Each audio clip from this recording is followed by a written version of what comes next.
Olá, muito boa tarde, sejam todos muito bem-vindos ao nosso boletim legislativo desta quinta.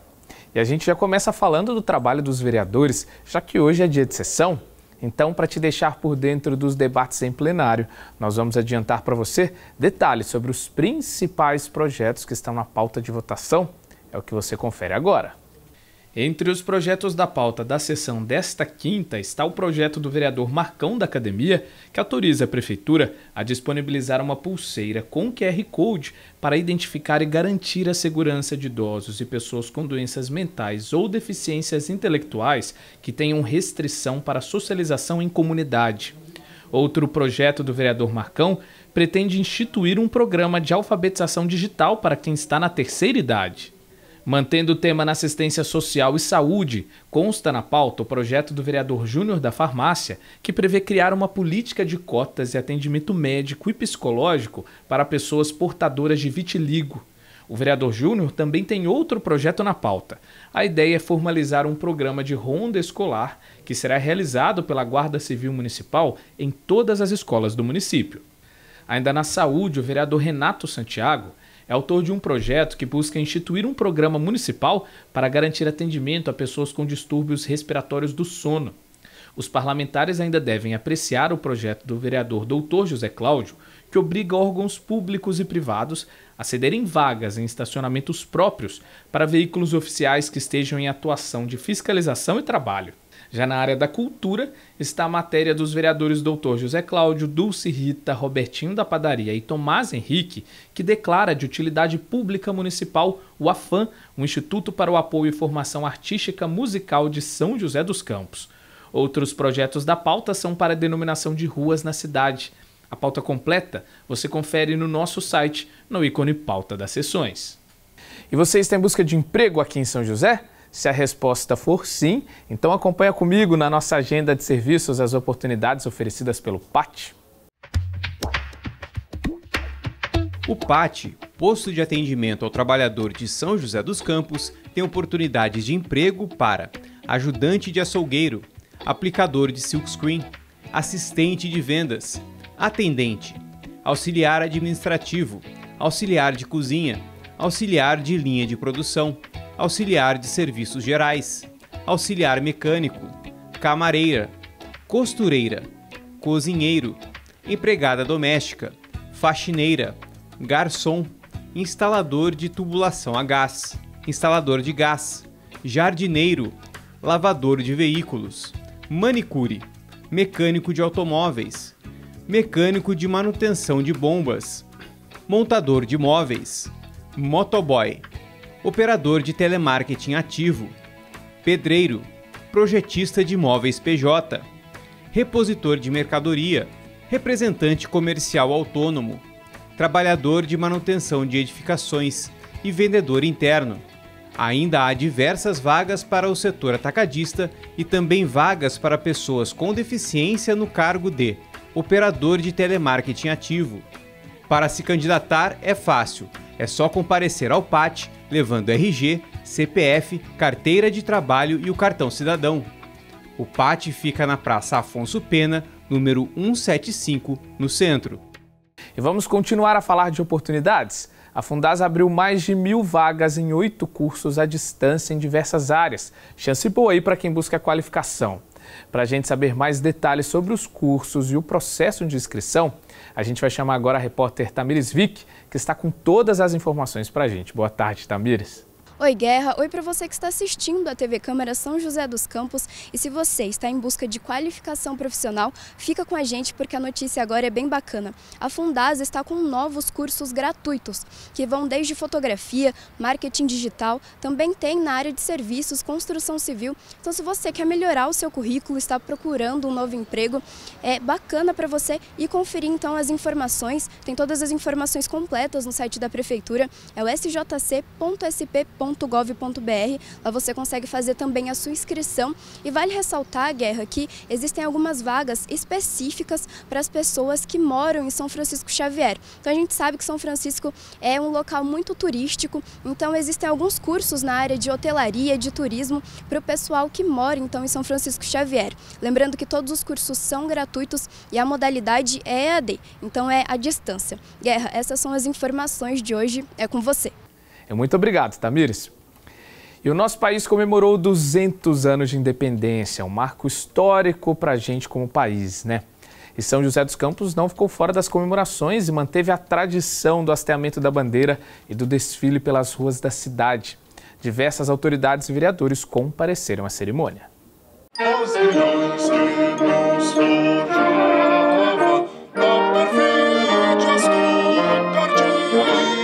Hasteamento da bandeira, desfile cívico-militar, verde e amarelo para todo lado. Tudo conforme deve ser um tradicional 7 de setembro em São José dos Campos.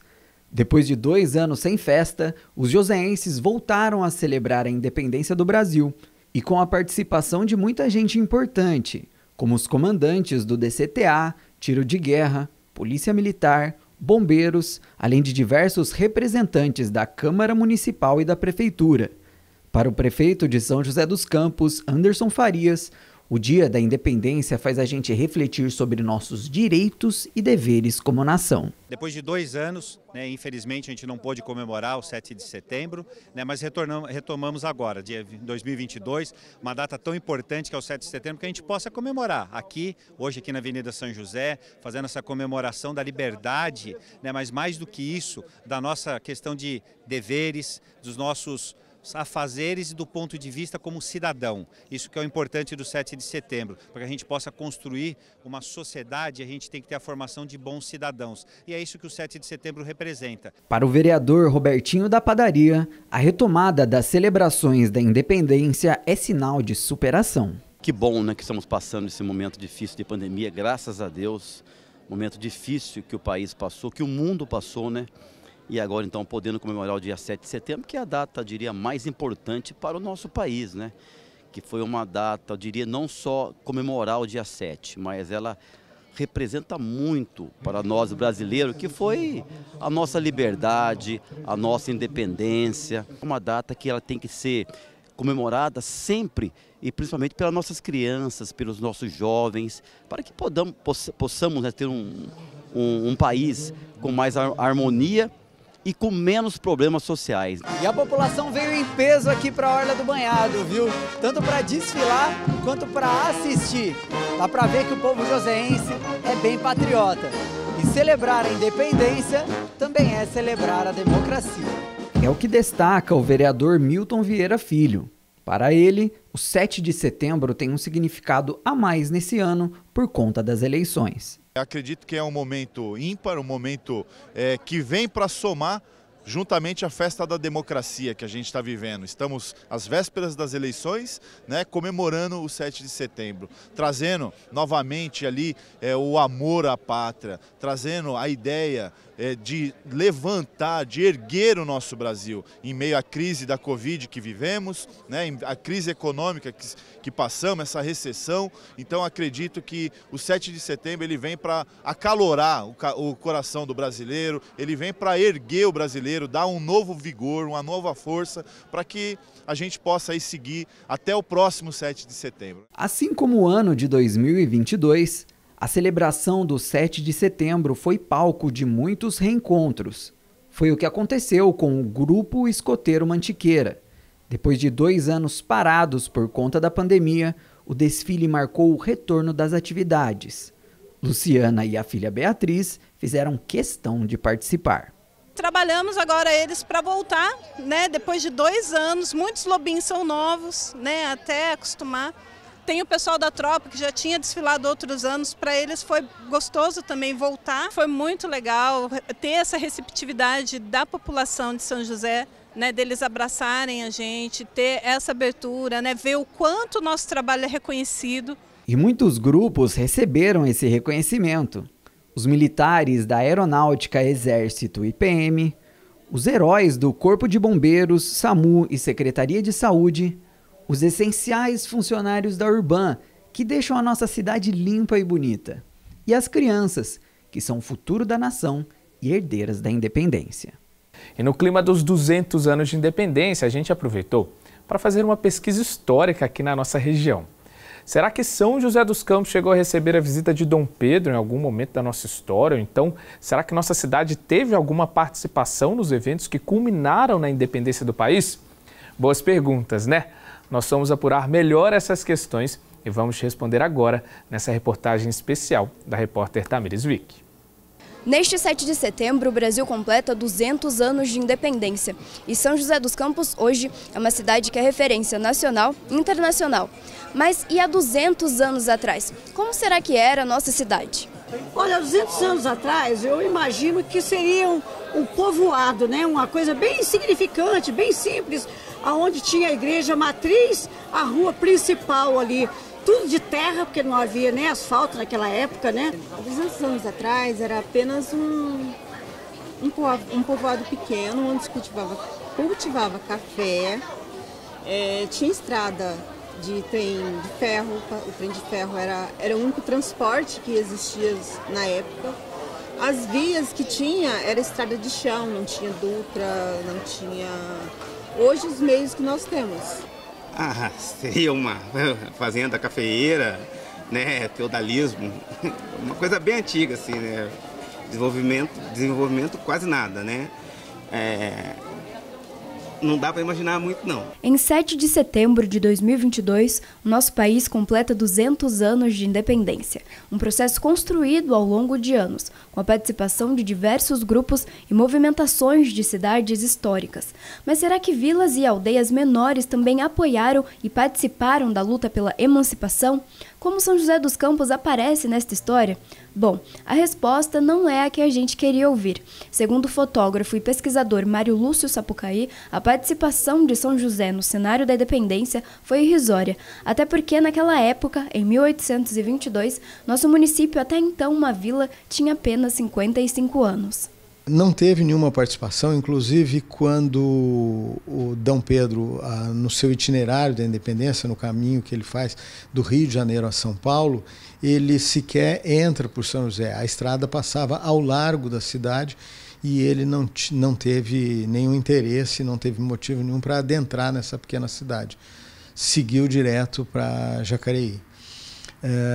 A cidade, no começo do século XIX, devia contar, segundo estimativas que eu levantei, com cerca de 7.000 habitantes. É também interessante observar que boa parte dessa população estava na zona rural. A cidade em si, o núcleo urbano, era muito pequeno e eu duvido que chegasse a ter ali mais de 1.000 habitantes. Muito dificilmente tivesse 1.000 habitantes. Os primeiros registros de São José dos Campos são do século XVI, com a aldeia do Rio Comprido, uma fazenda jesuítica que sobrevivia com um trabalho pecuário. Já os primeiros moradores se estabeleceram onde hoje está a Igreja Matriz, no centro da cidade. E a partir daí, a cidade foi crescendo. E a São José de 1822 e a de hoje, 200 anos mais velha, são completamente diferentes.